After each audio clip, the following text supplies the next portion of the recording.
Միացյալ Նահանգներին մտահոգում է չինական ընկերությունից հակահրթիռային համակարգ գնելու Թուրքիայի որոշումը, քանի որ այն կարող է վնասել ՆԱՏՕ-ի ռազմաօդային պաշտպանությանը։ Թուրքիայում Միացյալ Նահանգների դեսպան Ֆրանսիս Ռիկարդոնեի համաձայն Վաշինգտոնը խորհրդակցում է Թուրքիայի հետ հակահրթիռային պաշտպանական համակարգի ազդեցությունը գնահատելու համար։ Միացյալ Նահանգները պատժամիջոցներ է հաստատել հակահրթիռային համակարգ արտահանող չինական ընկերության դեմ, Իրանի և Հյուսիսային Կորեայի դեմ հաստատված զինարգելը խախտելու համար։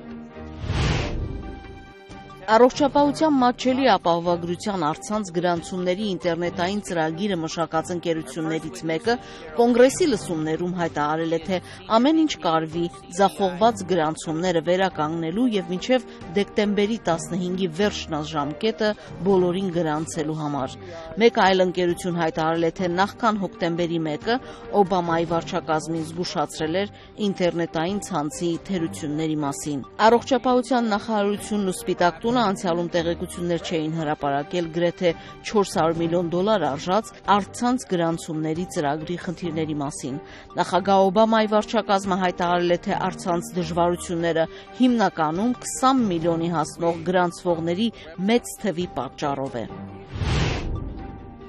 Գերմանիայի պաշտոնյաները հայտարարել են, թե նոր ստացված տեղեկությունների համաձայն Միացյալ Նահանգների ազգային անվտանգության գործակալությունը գաղտնի կերպով հետևել է Գերմանիայի կանցլեր Անգելա Մերկելի հեռախոսային զրույցներին։ Նախագահ Օբաման առանց ժամանակ կորցնելու հավաստիացրել է տիկին Մերկելին, որ Միացյալ Նահանգները չի հետևում և երբեք չի հետևի կանցլերի խոսակցություններին։ Այս լուրերը հետևում են Ֆրանսիայում ամերիկյան գաղտնալսումների իրագործման մասին շրջանառված լուրերին։ Այժմ հետաքննություններ են սկսվել Մեքսիկայում և Բրազիլիայում բարձրաստիճան պաշտոնյաների ամերիկյան գաղտնալսումների վավերականությունը պարզելու համար։